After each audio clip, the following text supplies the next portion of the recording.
guys, look, my cat's here, chilling. This is one of my extra storage closets in my basement. This is where I pull a lot of like the mats and stuff out of. Here's some of my collection that I have here. I leave it off the ground so the cat can't destroy it or water.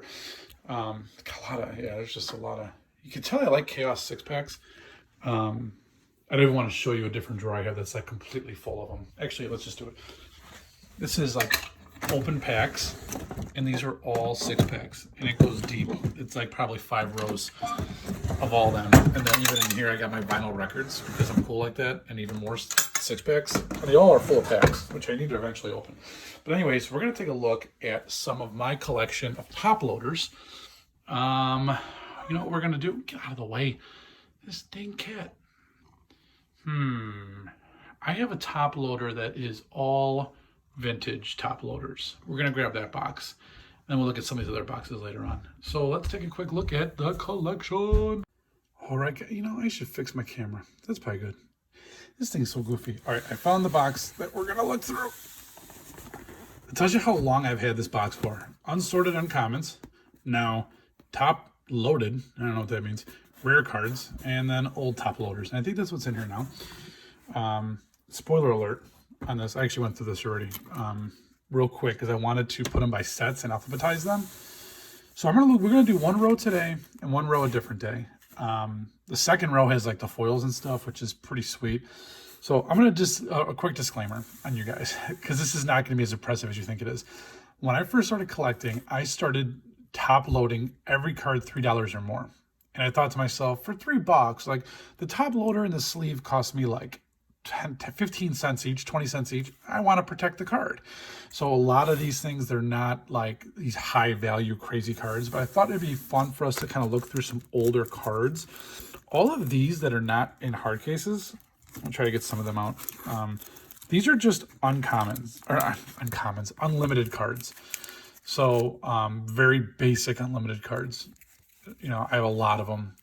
Nothing crazy value-wise, and I'm not going to put I'm not going to put prices on these. But one way to tell if it's unlimited versus revised, my fingers are dirty. You see how there's like a double border? All of the unlimited cards, they have a double border. You can kind of see it there, pretty good. And then also the word is super close to the border, and they're darker. Look how dark that is. So all of these, that you can easily see the double border on that guy. I'm going to keep these out because we're going to have revised later, and that way I'm going to show you the difference. So let's go through these. These are all unlimited cards too. I'm going to kind of take chunks out at a time, set by set. So these are unlimited. I'll do some prices for you guys, but Sarah Angel Unlimited, which is just awesome. Look at that old artwork, man. The Black Knight, the Bog, Death Grip, Evil Presence. These old cards, man. Sacrifice. Look at that guy. Old Unlimited Sengir Vampire. Look at that artwork. Now, if that artwork doesn't remind you of the old days, like nothing does. Chaos Lace Unlimited. It's a pretty cool card. Let's see here. Dwarven Demolition Team. Flash Fires. Elvish Archers. Anything?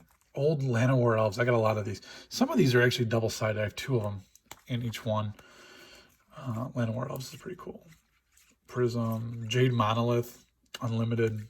The Hive. Unlimited. Okay. So those are some Unlimiteds. And I already showed a lot of Unlimited, so I went through those faster than I'm going to go through some of the other stuff. It's going to be kind of a long video, but I think it's going to be a fun video. I don't want to get too much out. I'm trying to go set by set here, and this is not as easy as I thought it was going to be. Okay, here we go. Tempest. Let's go through Tempest. Humility. Humility. It's just crazy to see some of these old cards, man. It really is. Propaganda. Another really great Tempest card. Bounty Hunter. Bounty Hunter. Who does that now? Cheville it does the same thing. You put a bounty counter on target. Any target creature. This is non-black. And then destroy target creature. This one's better because you can destroy the creature with a bounty counter. So literally in 2 turns, you can kill any non-black creature you want. which is crazy. Living Death. Goblin Bombardment. I have a lot of these. Look at it. Goblin Bombardments I have. I believe it was an uncommon. Some of these might be double. No, I put singles in them. I think it was an uncommon, but it's a super powerful card. Sacrifice a creature. Does 1 damage to target creature or player. This is great when you have like Krinko and you're busting out tons of them. And you just start killing them and just doing one damage to a creature, and you just start wiping all their creatures. Choke. Islands do not untap during their controller's untap. If you're playing blue, this kills blue. Cannot untap their islands. Fugitive Druid, not a great card, but it's autographed. So I figure, hey, an autograph doesn't really add a lot to it value-wise, but it's still cool. Horned Slivers, a couple of these. All slivers gain trample. You can see how useful that is. Amiri's Guile. That's a pretty cool card. Reap. Return any number of target cards from your graveyard to your hand. You cannot choose more cards than the number of black permanents a target opponent controls. It's good if you're not playing black. Recycle. A couple cold storages. Oh, sorry, one cold storage. Cursed Scroll. Jet Medallion. A pretty cool card. Kind of beat up though. The condition's a little. Couple Lotus Petals, OG ones, not the reprints. These are the old Lotus Pearl Medallion, Sapphire Medallion. You're not Tempest. Fun fact about Sapphire Medallion: in some copies, you can see the Charlie Brown comic book behind the blue because it was printed on the same exact print rollers that Charlie Brown was printed on. This does not have a good. You can't see it in mine. It does add a lot of value. If you have one that's really good, it adds a ton of value to it. Go some Ice Age. Move these over. Dance of the Dead. Look at all the words on these cards, man. It's just crazy how much like you had to read every card. Demonic Consultation. Tons of words again. I believe this is one of the more expensive cards now in Ice Age. I got a ton of them. Let's read this. Name a card. Remove the top 6 cards of your library from the game. Reveal the next card to all players. If this is a card, if it is the card named, put it in your hand. If not, remove that card from the game and continue revealing it until you get the named card. So basically, you have to mill 6 cards, and then after that, you're going to get exactly whatever card you wanted to get. If it's at the bottom, you're going to mill your whole dang deck. But for 1 mana to get whatever card you need, it's pretty crazy. I got a lot of those. Pox. Just look at this artwork, man. It's just crazy when you see stuff like this because it's so, like, not refined, but it's so awesome. Game of Chaos. Marathon Stromgald. Pyroblast. Finhorn Elves. Pale Bears. And a couple of those. That's actually a pretty, used to be expensive card. Now, these things have been in here for a while. I haven't gone through this, so there's a chance that some of these are not expensive anymore. Fire Covenant. Chester's Cap. This was the first card I remember playing with when I was a kid that I loved. My best friend Darren had this card, and I did everything I could to get it from him. He would never let me have it. So when I got one, I was like, haha, Darren. I should just let him know I got one now. Jeweled Amulet. Got some lands. Adakar Waste. Glacial. Just a couple snow-covered. Nothing. It's just, I don't know, nostalgic more than anything else for me. For some Ice Age.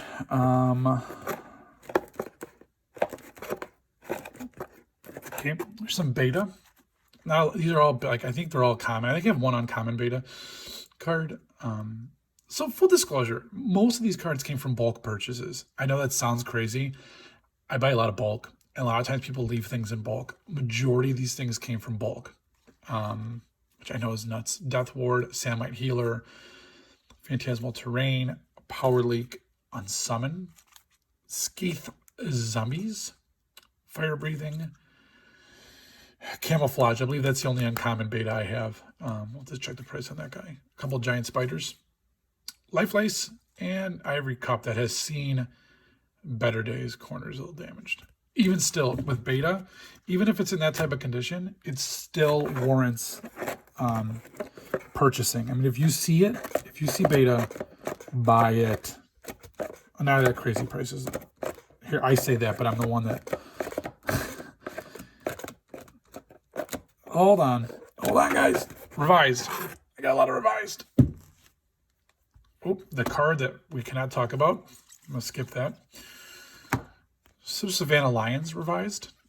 Most of these are rare. Okay, so here's a Sarah Angel. I'm going to compare it to the Unlimited Sarah Angel. So when you look at that, you can easily see the difference between Unlimited and revised. This one's revised, single border, there's a gap. Double border, almost no gap. Darker text than this one as well. And just the color of it's a lot darker. So when you see them side by side, revised, Unlimited, super easy to tell. If you get a white border card and there's just a single line here, it's revised. It's not, unfortunately, it's not Unlimited, which does harbor much stronger value. A lot of Sarah Angels. Swords to Plowshares. Love this card. Love this artwork by Jeff Mungus. Copy Artifact. This is a really cool card. Hercules Recall. Animate Dead. It's a cool card. Contract from Below. Got a couple revised Contract from Belows. Dark Ritual. Demonic Hordes. Got a couple Demonic Hordes as well. You tap it to destroy one land. You have to pay 3 swamps during your upkeep, or this becomes tapped and you lose a land of opponent's choice. So Demonic Hordes is cool. There is an upkeep of 3. We don't have upkeeps anymore. We used to. You pay 3 upkeep, which means every turn you lose 3 swamps tapped. But every single turn, if you do that, you can destroy one of your opponent's lands. I mean, it's powerful, man. Nightmare. Before they reprinted this thing to Oblivion. Revised Nightmare. Will of the Wisp. Goblin King. Yeah, right. A revised Lightning Bolt. I think I have a couple. I thought I had a couple of those. They might be jammed in there. Mana Flare. Sedge Troll. Shivan Dragon. Remember this, guys? Man. Brings you back. It brings you back. Fast Bond. You may play. Sorry, guys. I got a phone call, and I guess when I hit the decline button, it kills my video. Fast Bond. You may put as many lands into play as you want each turn. It does 1 damage. It does 1 damage to you for every land beyond the first that you play in a single turn. So unlimited lands for only 1 land, but 1 damage for each one you turn down. Force of Nature. The Ifrit. Serendib Ifrit revised. Basalt Monolith. OG Basalt Monolith. I know they've reprinted a lot lately, including Double Masters, but Dingus Egg, worth nothing, but it's autographed, so keep it. Ivory Tower, Mana Vault. I have 2. I thought I had 2 of those. It might be in there. Mana Vault, and then revised. Soul Ring. All right, we're pretty far through the box right now. Oh no! Hold on, guys. I lost a couple.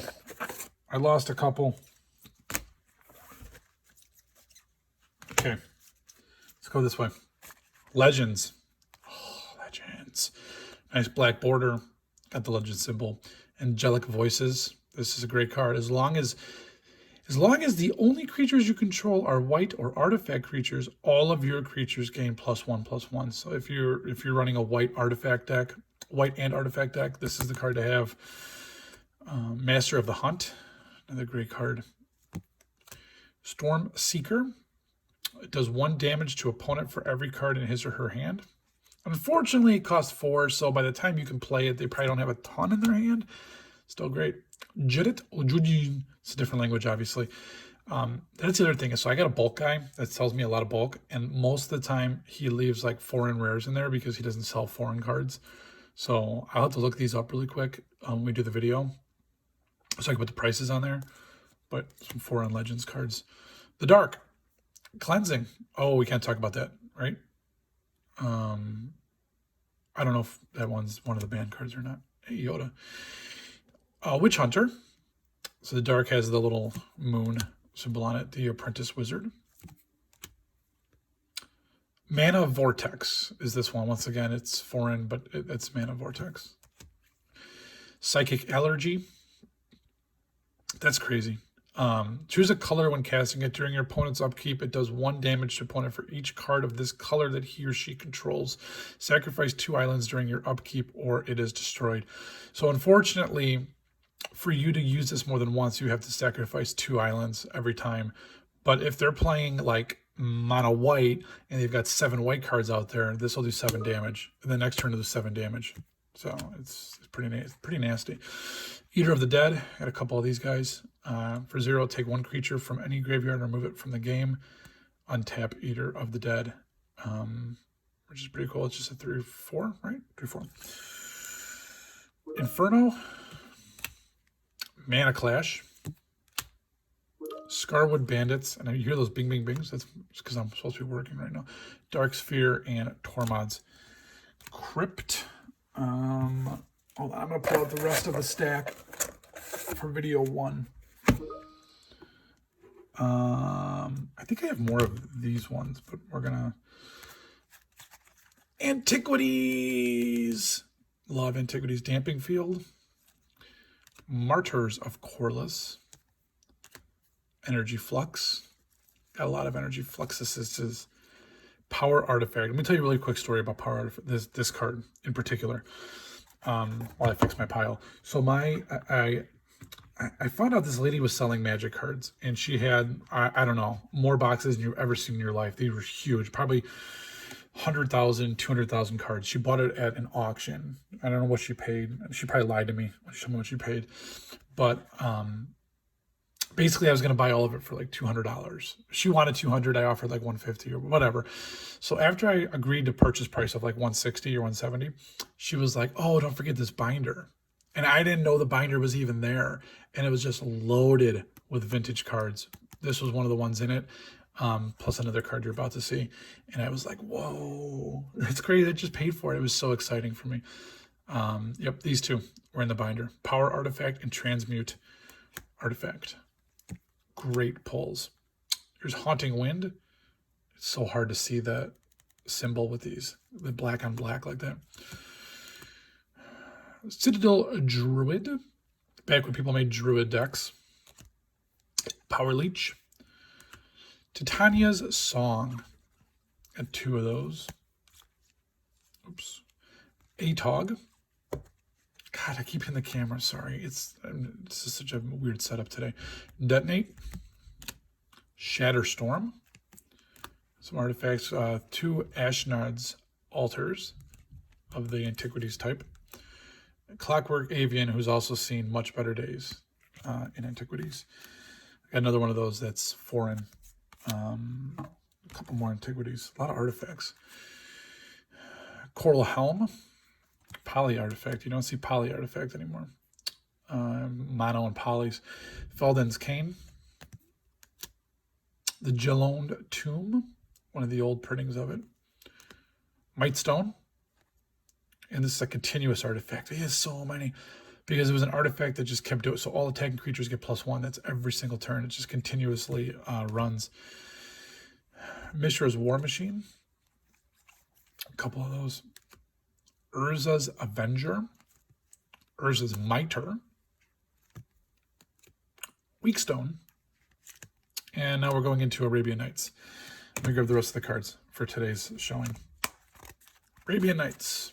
This translates to Giant Tortoise, which I know is not like a great card, but it's actually in the dark. It's actually kind of valuable. It used to be. The Kanjubi Witches, and whatever. That's what these are. I got 2 of those. Arabian Nights. El Hajij. Arabian Nights. You gain 1 life for every point of damage it inflicts. So it's a 1/1 lifelink. Which, you know, here's the thing. This card's actually got some value to it because it's from the dark. It's a 1/1 lifelink for 2. Right? Like, it's just, I don't know. Nowadays, that card's not very good. Alibaba. 1 mana, tap a wall. So you can tap any of your opponent's walls, which is great. Look, he's actually tapping a wall. So, it makes sense. It looks like a big butt, but I guess it's a wall. Or stone. Desert Nomads. Has Desert Walk. They are immune to damage done by deserts. Okay. Pyramids. This is a cool card, man. It's a cool poly artifact. It prevents a land from being destroyed or removes an enchantment from any land. So you saw some of those other cards where like destroy a land, destroy a land, destroy a land. Pyramids allows you to block that. It is 6 mana to cost it though, which is a little crazy. And here is Chronicles. Chronicles does not have a lot of value by default. This card does. I think this used to be the most expensive card in Chronicles. Might still be. Concurrent Crossroads. Got a couple of those. Nicol Bolas. Look at the old Nicol Bolas. He's just chilling, reading a book, man. You know, people take him as a bad guy, but he's just educated. That's all. And Ashnod's Altar. So here's how you can tell the difference. It's too late now. I don't know what I did with them. I wish I could pull it real quick, but trying. Here we go. I did it. So when you buy a collection, you're just like, whoa, look, I got all these antiquities. You may not. Chronicles has a white border. Antiquities has a black. Other than that, they are exactly the same. So you just, because you see the mana symbol. Oh, it also has the date on it, I should say. So the mana symbol is good, but if you have a white border and you have the date and the timestamp on there, or the timestamp, but the trademark on there, then you know it's Chronicles. That's the difference. The artwork and the logo is the same. And, which I didn't notice until just now, they got rid of Poly Artifact, and it's only called an Artifact. Which is interesting. And I got 3 of those. That is the half of the box. Let me prove to you guys. Half of the box empty. The other half has more, it's all vintage legacy stuff, but it has more of the rarity symbol ones, like Urza's block and all that. And I know what you're thinking. You're probably just like, well, this is a good collection, but it's really not that impressive. Here's the reality. This is the poor man's collection. This is, I buy bulk, and this is what I get out of my bulk buys, which I think is good to share with you guys. This is not I'm a millionaire. I have this unbelievable collection. I have some better cards than this as well, but these are the ones I keep in the box with the top loaders. But really, at the end of the day, this is something that even you guys can do. Like I said, I don't want to be that show-off guy that's, oh, look at my thousands of dollars of cards. This is an expensive box of cards, don't get me wrong. But this is all from bulk buying, small collection buying, taking advantage of old ladies that buy things at auction. No, I'm just kidding. I didn't take advantage of it. I paid a good price. But just a preview for the next video when we do it. We're going to go through some foils, old foils. Let me tell you something about old foils, man. Besides them being absolutely epic, they have value. You know, it's funny. This one here has value to it because it's misprinted. So a lot of these foils, look at this. See this line? There's a line that separates the foiling. When you get something like that, I know it's super hard to see. You can see it right up there. A lot of times when you get that kind of misprints, it goes all the way across. You can see it go all the way through. It's worth a lot of money. But anyways, old foils are epic. We'll go through some old foils next time and all the other cards. So thanks for joining the collection today. I was going to do Pokemon, but since Trevor just did Flesh and Blood, I was like, we got to go back to Magic. So we're going to keep doing these collections. We got a lot of more Magic to look through, according modern stuff, standard stuff. And then we're also going to do some Pokemon collections too for you Pokemon people out there. So, all right, guys, hope you enjoyed it, and we will catch you on the next one.